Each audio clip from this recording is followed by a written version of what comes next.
बंगाल के किसानों के साथ अन्याय करने का पाप ममता बनर्जी वहां के मुख्यमंत्री ने किया है। अरे ऐसे क्या घटिया राजनीति करते हो? माने तो मोदी जी को श्रेय ना मिल जाए, किसान मरे तो मर जाए, मेरी एक आंख फूटे तो फूट जाए, सामने वाले की दोनों फूट जाने दो। बंगाल के किसानों ने क्या बिगाड़ा था? टीएमसी वालों, प्रधानमंत्री फसल बीमा योजना पश्चिम बंगाल में लागू नहीं की गई है। माननीय सभासदों, माननीय सभापति महोदया जी,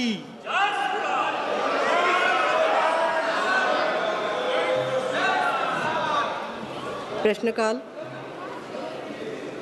प्रश्न क्रमांक 241 माननीय सदस्य श्री अरुण भारती जी। धन्यवाद अध्यक्ष महोदय।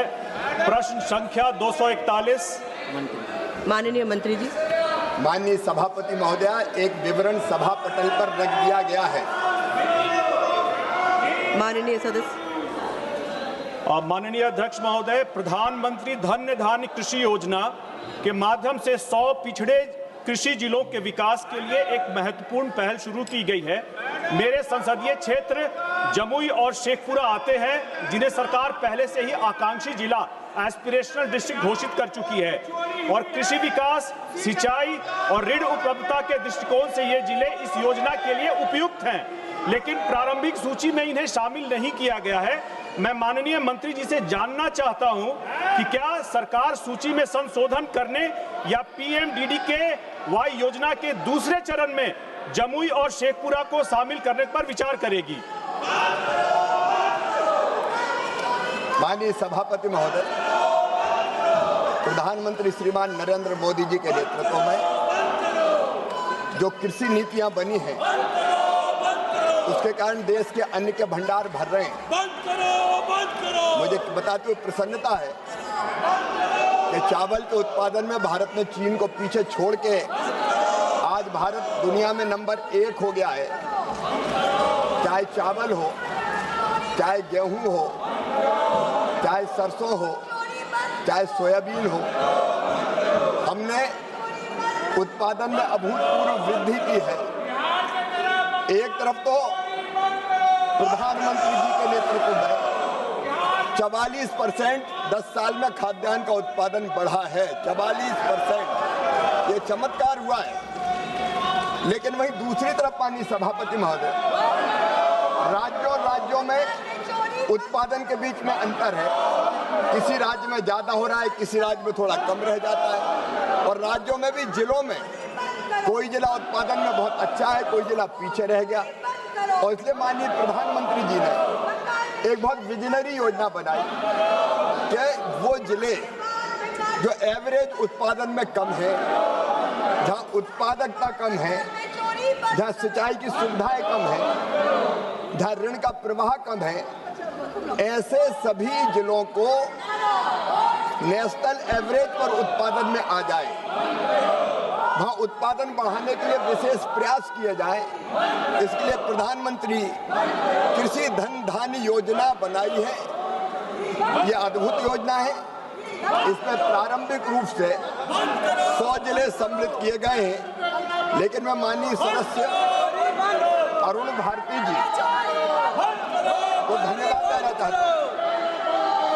वो अपने क्षेत्र की चिंता करते हैं और जो उन्होंने ये सवाल उठाया है कि उनके 2 जिले जो आकांक्षी है, जमुई और शेखपुरा, क्या इसको प्रधानमंत्री कृषि धन धान्य योजना के अंतर्गत लिया जाएगा? मैं उनको धन्यवाद और बधाई देते हुए क्षेत्र की चिंता के लिए कहना चाहता हूं कि अभी प्रधानमंत्री धन धान्य कृषि योजना देश के 100 जिलों में लागू है और 11 विभाग की 36 योजनाओं को समेकित रूप से क्रियान्वित करने का काम किया जा रहा है।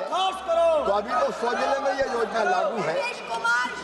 आगे जब विचार होगा तो जरूर विचार करेंगे, लेकिन मैं साथ भी ये जरूर कहना चाहता हूँ, राज्य सरकार अगर चाहे तो 100 जिले अपने जिले में, अपने प्रदेश में अन्य जिले भी वो सम्मिलित कर सकती है।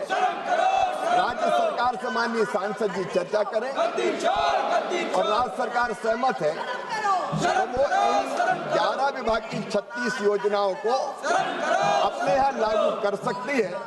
हम अपने डैशबोर्ड का और बाकी जो विशेषज्ञता है उसका भी लाभ इन जिलों को मिल जाए, इस बात का प्रयास करेंगे। माननीय सदस्य पूरक प्रश्न। अध्यक्ष महोदय, 36 पुरानी योजनाओं को समेकित करके खेती की उत्पादकता बढ़ाने के लिए प्रधानमंत्री धन्य धान्य कृषि योजना एक महत्वपूर्ण पहल है। हमारी सरकार किसानों को सस्ते दर पर खाद उर्वरक उपलब्ध कराने के लिए भारी सब्सिडी भी देती है, लेकिन जमीनी स्तर पर यह सुनिश्चित करना आवश्यक है कि खाद वितरण की पूरी व्यवस्था पारदर्शी और सुचारू रूप से किसानों तक पहुंचे। ऐसे में माननीय मंत्री से जानना चाहता हूं कि क्या सरकार उर्वरक वितरण के लिए, खास करके मेरे लोकसभा क्षेत्र जमुई को लेकर के, कि कोई उर्वरक वितरण के लिए कोई मजबूत digital trace and track system और साथ ही साथ PACS की प्रणाली को और सशक्त बनाने पर विचार कर रही है, ताकि किसानों को सीधे सरकारी सब्सिडी दर पर खाद उपलब्ध हो सके। धन्यवाद अध्यक्ष महोदय। माननीय मंत्री जी।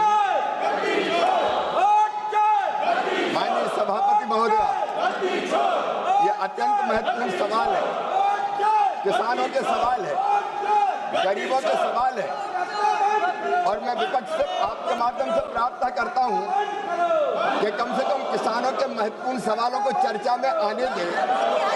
यह अलोकतांत्रिक है, ये किसानों के सवालों का जवाब नहीं देने दे रहे माननीय सभापति महोदय। माननीय सदस्य ने बहुत महत्वपूर्ण सवाल पूछा है। मुझे ये कहते हुए गर्व है कि ये NDA की सरकार है। पिछले साल 1,86,000 करोड़ रुपए की सब्सिडी किसानों को दी है उर्वरकों को सस्ता देने के लिए। हम यूरिया की एक बोरी 366 रुपए में दे रहे हैं माननीय सभापति महोदय। हम DAP की एक बोरी 1,350 रुपया में दे रहे हैं, जिनकी कीमत 2,000 रुपया और 3,000 रुपया होती है। 1,86,000 करोड़ रुपए की सब्सिडी किसान को देकर उत्पादन बढ़ाने का महत्वपूर्ण काम प्रधानमंत्री नरेंद्र मोदी जी के नेतृत्व में हो रहा है। लेकिन माननीय सभापति महोदय, मैं ये निवेदन भी करना चाहता हूँ कि खाद कैसे फर्टिलाइजर मिनिस्ट्री खाद के मामले को देखती है और उन्होंने किसानों को आसानी से ठीक से पात्र किसानों को खाद मिल सके, इसके ट्रैक एंड ट्रेस करने के लिए mobile based fertiliser management system बनाया है और इसी को सुदृढ़ करने के लिए कृषि मंत्रालय एग्रीस्टैक और फार्मर ID का उपयोग कर रहे हैं। माननीय सभापति महोदय, मैं प्रसन्नता के साथ ये बता रहा हूँ कि ये मोदी सरकार है जिसने तय किया है अब हर एक किसान की अलग फार्मर ID बनाई जाएगी, अलग फार्मर ID, किसान पहचान, और 9 करोड़ से ज्यादा फार्मर ID हमारे देश में बनाई जा चुकी है किसानों की। इस फार्मर ID में माननीय सभापति महोदय किसान का सारा विवरण रहेगा, उसके पास कितनी जमीन है, उस जमीन में कौन सी फसल बोई है, उसके परिवार में कितने सदस्य हैं, और ललन सिंह जी पशुधन कितना है, क्या मछली पालन भी करता है, ये सारी जानकारियां फार्मर ID में रहेगी। और अभी हमने एक पायलट किया, फार्मर ID का उपयोग करते हुए हम इसको और आगे बढ़ाएंगे कि किसान के पास जो उर्वरक की आवश्यकता है उसको हमने उसकी जमीन से जोड़ दिया। अगर 1 हेक्टेयर जमीन है तो कितने फर्टिलाइजर की जरूरत पड़ेगी। 3 जिलों में इसका पायलट किया गया, जो सफल हुआ और किसानों ने उसकी प्रशंसा की। आगे हम इस फार्मर ID का उपयोग करके किसान के पास जो जमीन है उसके हिसाब से कितने खाद की जरूरत पड़ेगी इसकी मैपिंग करेंगे और किसान को मना नहीं करेंगे, लेकिन उसको ध्यान जरूर दिलाएंगे कि उसके जमीन के लिए इतने खाद की आवश्यकता है। टैक्स को भी मजबूत करने का काम सहकारिता मंत्रालय निरंतर कर रहा है। तो कोशिश यही है कि हम ट्रेस भी करें, ट्रैक भी करें और किसानों को ढंग से खाद पहुंचे, वो खाद कहीं डाइवर्ट नहीं हो। माननीय सदस्यगण, कृपया आप अपने अपने स्थान पर विराजें। आप सबको विदित होना चाहिए कि किसानों से संबंधित बहुत महत्वपूर्ण विषय चल रहे हैं। माननीय सदस्यगण सभी कृषि के संबंध में माननीय मंत्री से पूछना चाहते हैं। प्लीज आप लोग, मैं आप सबसे निवेदन करती हूँ, प्लीज प्रश्नकाल चलने दीजिए। प्लीज एक बार फिर सभी माननीय सदस्यों से एक बार आग्रह कर रही हूँ, प्लीज। माननीय सदस्य डॉक्टर लता वानखेड़े जी, आप बोलो ना, मैं मोदी जी के अलावा किसी को बोलता नहीं।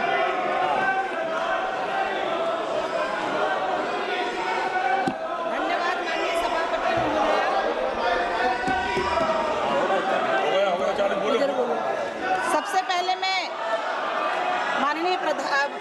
सबसे पहले मैं प्रधानमंत्री धन धान्य कृषि योजना जैसी ऐतिहासिक और किसान हितैषी योजना के लिए माननीय प्रधानमंत्री जी एवं माननीय कृषि मंत्री जी का हृदय से आभार व्यक्त करती हूँ। विशेषकर मेरे राज्य मध्य प्रदेश के 8 जिलों को इसमें शामिल करने के लिए। महोदय जी, मेरा माननीय मंत्री जी से बस एक ही पूरक प्रश्न है कि इस योजना के अंतर्गत चयनित 100 जिलों में से अभी तक केवल 96 जिलों को ही कार्य योजना एक्शन प्लान बन पाया है।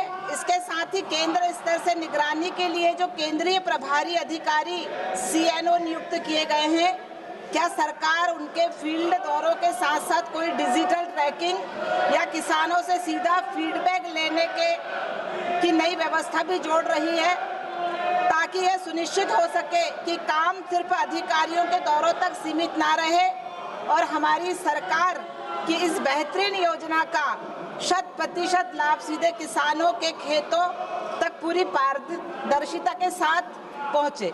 धन्यवाद। माननीय मंत्री जी।